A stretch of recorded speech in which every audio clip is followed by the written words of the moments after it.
Imagine this. You wake up not to sunlight, but to profound silence, not the quiet of peace, but the dense, echoing stillness found deep within a cave, miles beneath the earth. There's no light here, none, just an infinite, velvet blackness pressing against your skin, your eyelids, your very thoughts. You feel at first as absence, the absence of sight, of sound, of familiar boundaries. Then, a subtle shift. This darkness isn't empty. It breathes. It holds a presence. Ancient, patient, immense. It's the darkness at the heart of the deepest ocean trench, the void between galaxies, the space behind your eyes when you close them tight and look inward. This is the abyss. And you are not just observing it. You are in it. You are it. Now, hold that feeling, that primal, chilling sense of confronting something vast, unknown, and intimately tied to your own existence. Because this isn't just a geological or cosmic phenomenon. This abyss resides within. It's the unexplored, often terrifying, territory of the human psyche. The reservoir of impulses we disown, desires we suppress, memories we bury, and potentialities we fear. We spend our lives building intricate fortresses of light. Our identities, our morals, our achievements. To keep this inner darkness at bay, we polish the surface, proclaiming ourselves good, rational, controlled. We point fingers at the monsters out there, the tyrants, the criminals, the seemingly irredeemable. But here lies the unsettling paradox. What if the true source of the darkness we fear isn't out there at all? What if the monsters we condemn are merely mirrors reflecting a terrifying capacity that resides within every single one of us? We recoil at tales of cruelty, yet harbor secret resentments that could curdle milk. We condemn violence, yet feel the hot surge of rage in traffic, the fleeting, shameful fantasy of retribution. We build monuments to compassion, yet turn a blind eye to suffering just beyond our doorstep. This contradiction is the chasm at our feet, is our carefully constructed persona. The good citizen, the loving partner, the ethical professional, merely a thin veneer stretched taut over an unfathomable depth? Are we all, in our quietest, most unguarded moments, just one step, one crisis, one unraveling thread away from the edge? Does staring too long at the cruelty of the world force us to confront the chilling possibility? Could I become that? Could the potential for profound darkness be an intrinsic, undeniable part of being human? Not a flaw, but a terrifying fundamental feature? The question isn't merely academic. It claws at the foundations of our self-understanding. If the abyss is within, then who are we, truly? Are we the light we project, or the darkness we deny? This is the existential tightrope we walk, often unaware of the sheer drop below. We build our lives on the assumption of our inherent goodness, yet history whispers, psychology probes, and our own secret thoughts sometimes scream a different, more disturbing truth. The abyss doesn't just exist out there in the realm of the monstrous other. It pulses beneath the floorboards of our own civilized lives. This is the great question. How do we reconcile the undeniable reality of human kindness, love, and creation with the equally undeniable reality of human cruelty, hatred, and destruction, knowing both capacities reside within the same species, perhaps within the same soul? How do we navigate a world where the line between saint and sinner isn't a fortified border, but a trembling, permeable membrane? The terror isn't just the abyss itself. It's the dawning realization that we carry it with us, always. And the deeper we try to push it down, the more power we grant it to shape us from shadows. What happens when we finally turn and look? What happens when the abyss looks back? The real journey begins not in escaping the darkness, but in understanding its terrifying, undeniable presence within. The roots of this paradox lie buried deep. The hidden problem and its psychological/philosophical roots. You try to bury it. You build walls of morality, rationalize your impulses, project your fears onto convenient others. You tell yourself, I am not that. I could never be that. This right here is the core of the hidden problem, the compulsive disowning of the shadow. The abyss isn't merely passive darkness. It's a reservoir of everything you deem unacceptable, shameful, or terrifying within yourself. Carl Jung named it the shadow, not evil itself, but the totality of the unconscious personality, the aspects rejected by your conscious ego. Everyone carries a shadow, Jung warned, and the less it is embodied in the individual's conscious life, the blacker and denser it is. This isn't a metaphor. It's a psychological reality. When you refuse to acknowledge your capacity for rage, envy, pettiness, selfishness, or even destructive passion, you don't eliminate it. You banish it to the abyss. And there, starved of conscious light, it festers. It gains weight. It becomes autonomous, a hidden puppeteer pulling strings from the depths. Why do we do this? Why this relentless dismemberment of the self? 1. The tyranny of the ideal, society, culture, family. They present blueprints for the good person. We internalize these ideals, constructing an ego ideal, a shining image of who we should be. Anything that contradicts this ideal, our raw instincts, unacceptable emotions, socially inconvenient desires, feels like a threat to our very belonging, our worthiness. It must be hidden, exiled. Viktor Frankl, surviving the abyss of the concentration camps, observed how the suppression of authentic feeling, even negative ones, could lead to profound inner deadness. Denying the shadow is, in part, denying our full humanity to fit in. 2. The illusion of control. Acknowledging the shadow feels like admitting weakness, instability. Your conscious mind craves the illusion of being master of its own house. To admit that primal urges, irrational fears, or violent fantasies reside within shatters this carefully curated self-image. It feels like chaos knocking at the door. So you bolt it shut. Friedrich Nietzsche saw this denial as a profound weakness, a refusal of life's inherent tension. Whoever fights monsters should see to it that he does not become a monster himself. And if you gaze long enough into an abyss, the abyss gazes also into you. We fear the gaze, so we refuse to look. 3. The comfort projection. It's infinitely easier to see darkness out there. The bigot, the criminal, the tyrant. They become convenient receptacles for all the evil we refuse to acknowledge in ourselves. This projection is a psychological sleight of hand. By condemning it externally, we temporarily purify ourselves internally. I am not angry, they are infuriating. I am not cruel, they deserve it. This creates a dangerous binary, us pure light versus them pure darkness. It absolves us of responsibility and blinds us to the complex, shadowed reality within everyone, including ourselves. It fuels division, hatred, and the very violence we claim to abhor. The problem isn't the existence of the shadow. The problem is our violent rejection of it. This disowning isn't peace. It's a state of perpetual, low-grade civil war within the psyche. The energy required to keep the shadow submerged is immense. It manifests as chronic anxiety, the fear of the suppressed thing breaking through, as unexplained guilt, the sense of harboring a secret crime, as irrational outbursts, the shadow erupting like a geyser when the pressure gets too high, as profound feelings of inauthenticity, living only half a life, cut off from your full spectrum. The abyss doesn't vanish when you turn your back. It grows. It whispers in your prejudices, fuels your hidden resentments, animates your darkest fantasies when you think no one is looking. It becomes the unconscious driver of your life, sabotaging relationships, breeding self-sabotage, and distorting your perception of the world. You become a stranger to yourself, ruled by forces you refuse to name. The consequences of this inner exile are not merely personal discomfort. They ripple outward, shaping the very fabric of our shared reality in ways we barely comprehend. The unseen consequences. The war within doesn't stay contained. The shadow you refuse to acknowledge doesn't vanish. It leaks. It seeps into your perceptions, your judgments, your relationships, and ultimately, the world you collectively build. This is the insidious power of the disowned abyss. It shapes reality from the shadows, while you remain convinced you are acting solely from light. Consider how it distorts your sight. Cognitive biases become its loyal servants. The fundamental attribution, error, runs rampant. When you make a mistake, it's due to circumstance. I was tired, stress. When someone else stumbles, especially someone you projected your shadow onto, it's because of their inherent flaw. They're lazy, malicious, stupid.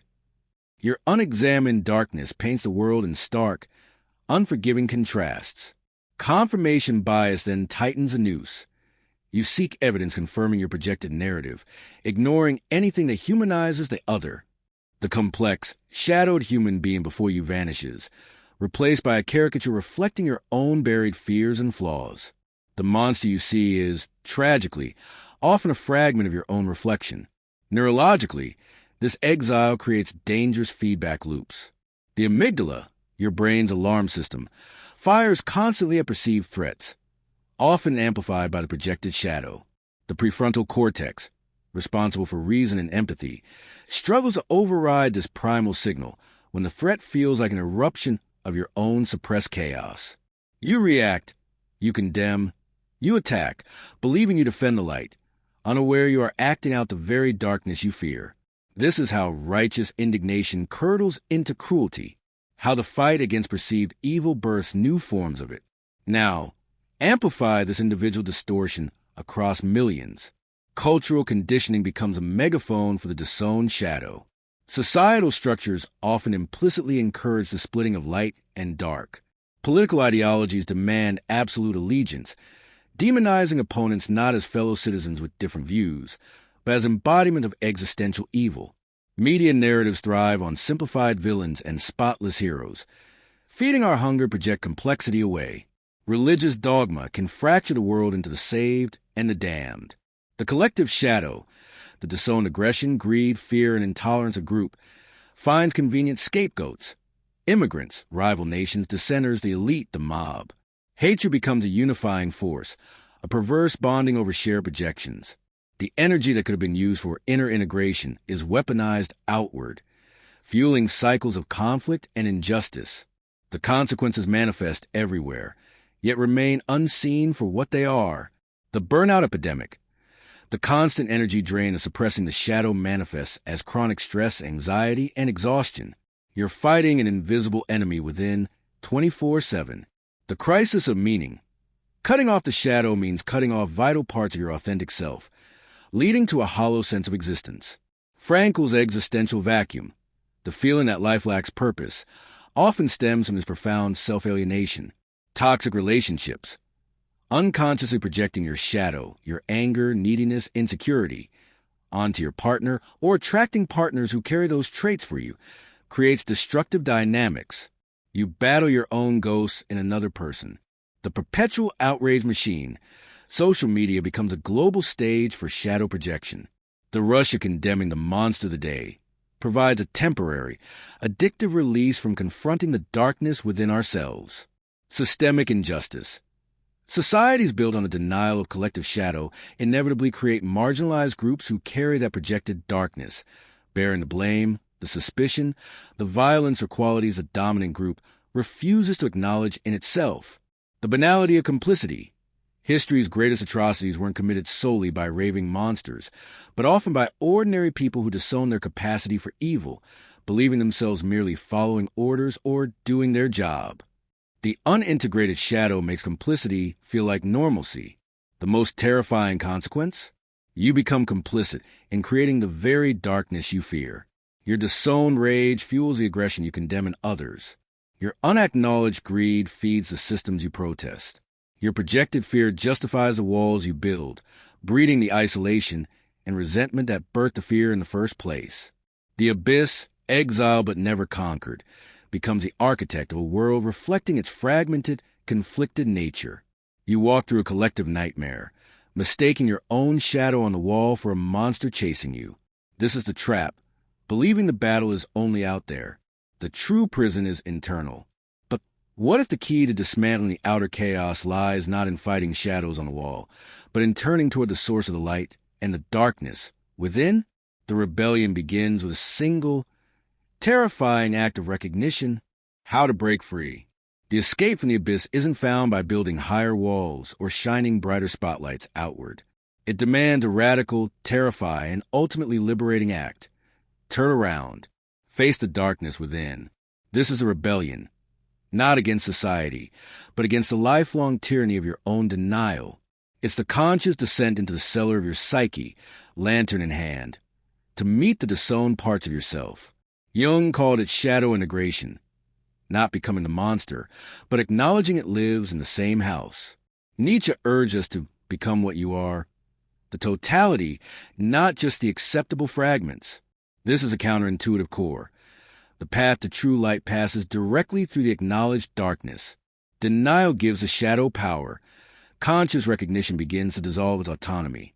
It's not about condoning harmful impulses, but seeing them, understanding their roots, and consciously choosing not to act from them. Viktor Frankl's logotherapy reminds us, between stimulus and response, there is a space. In that space is our power to choose our response. Integrating the shadow widens that space. You reclaim the energy spent on suppression and redirect it toward conscious choice. How do you begin this deliberate descent? 1. Ruthless self-observation. Without judgment, become an archaeologist of your own reactions. When you feel a surge of irrational anger, blinding envy, petty spite, or visceral disgust, pause. Don't justify it or condemn yourself. Ask, what part of me feels threatened here? What disowned aspect is this emotion pointing to? Track your projections. Who do you intensely dislike? What qualities in them trigger you? Often, these are mirrors reflecting your own shadow. As Jung noted, everything that irritates us about others can lead us to an understanding of ourselves. 2. Dialogue with the darkness. This isn't literal conversation, but a shift in inner stance. Instead of recoiling from a bad thought or feeling, gently inquire, what are you trying to tell me? What need or fear do you represent? That sudden rage might be buried hurt, screaming for acknowledgement. That envy might point to a neglected passion or value. The shadow often holds stifled creativity, raw vitality, and deep, unmet needs alongside the feared darkness. Listen, understand its language. 3. Creative expression and containment. Give the shadow a safe outlet. Write the angry letter you'd never send, then burn it. Paint the chaotic feeling. Move your body to express the suppressed energy. Channel intensity into creative work, vigorous exercise, or passionate debate without harming others. This is containment, acknowledging the energy, but directing it consciously, transforming raw potential into constructive force. It's alchemy of the soul. 4. Embrace the paradox of wholeness. Recognize that holding both light and dark potential is the essence of being human. The saint understands temptation. The warrior knows compassion. Mandela, emerging from 27 years in prison, chose reconciliation over vengeance, not because he lacked rage, but because he had integrated it, understood its source, and chosen a higher path. Dietrich Bonhoeffer stood against Nazi evil not as a pure angel, but as a man who wrestled with his own doubts and fears, yet acted with profound moral clarity born of facing his depths. Breaking free is about eradicating darkness. It's about ending its covert rule. It's realizing that the monster you feared was you, not the whole you, but a disowned, distorted fragment. Bringing it into the light of awareness robs it of its terrifying power. The anxiety lessens. The guilt transforms into understanding. The outbursts diminish as you recognize the triggers and choose differently. Relationships become more authentic as you stop projecting your baggage onto others. You feel more grounded, more real, less like an actor playing a role. This integration is ongoing, a lifelong practice, not a one-time event.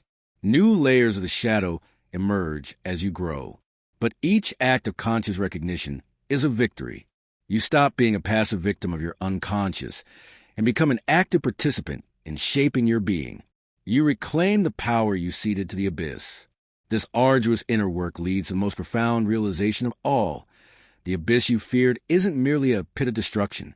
It's the fertile ground from which true strength, authenticity, and even transcendence can emerge. The final, most powerful realization. You descended into the abyss expecting only monsters. You braced for annihilation. But here in the heart of the darkness you spent a lifetime fleeing. You discover the unimaginable. The abyss is not your enemy. It is the source. This is the ultimate, shattering truth. The terrifying darkness within is not separate from your highest potential. It is its raw, unformed essence. The rage you feared holds a fire of righteous passion and unbreakable boundaries. The envy you despise points to deep, unmet yearnings like a dry, profound creation. The primal fear you bury contains the instinct for survival and the visceral understanding of life's precious fragility. The chaotic, irrational depths you disowned. They're the wellspring of intuition, dreams, and the raw creativity that logic can never touch. Carl Jung understood this alchemy. He saw the shadow not as an endpoint, but as the gateway to the self, the totality of the psyche, the integrated whole. Integrating the shadow wasn't about becoming monstrous. It was about achieving wholeness. It activates a transcendent function, the psyche's innate drive to synthesize opposites into a higher, more complete understanding. The light needs a dark to define itself, to gain depth, to become more than a superficial glare. Your capacity for destruction is the inverse, the necessary shadow cast by your capacity for creation. To deny one is to cripple the other. Nietzsche's dictum, "Become what you are," takes on its full, terrifying, glorious meaning here. You are not only the kind parent, the diligent worker, the compassionate friend. You are also the being capable of fury, pettiness, selfishness, and desire. And crucially, this duality is not a flaw.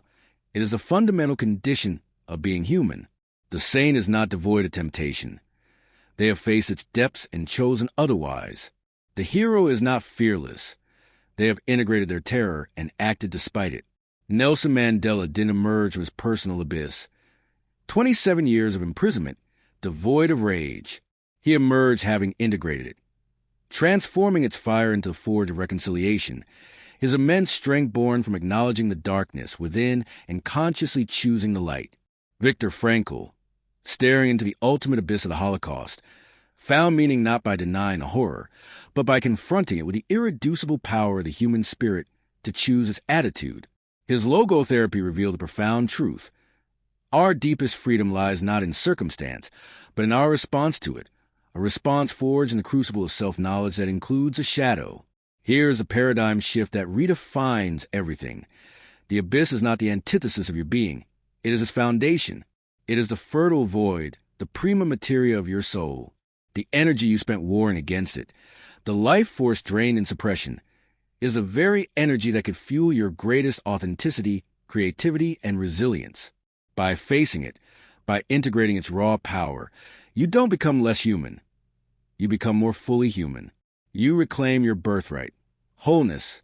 This wholeness is not a state of static perfection.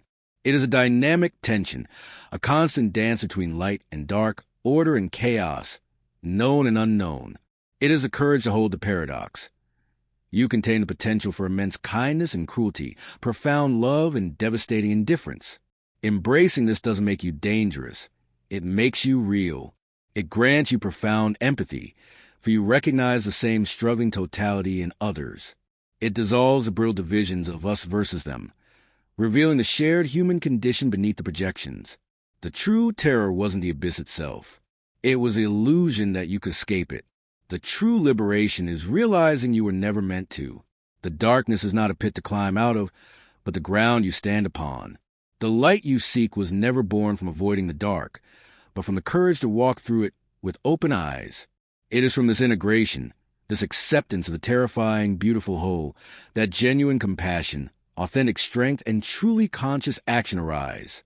So, stand at the edge no longer. Turn inward, not with fear, but with the fierce curiosity of one seeking their own genesis. Look into the abyss. See the monsters, yes, but see also the sleeping giants of your unlived potential. See the raw material of your soul, and realize, with a shock that reverberates through your very being, the gaze looking back is not just a darkness. It is you, whole, terrible, magnificent, free. The light you cast now will be deeper, truer, and infinitely more powerful, for it has acknowledged the darkness from which it was born.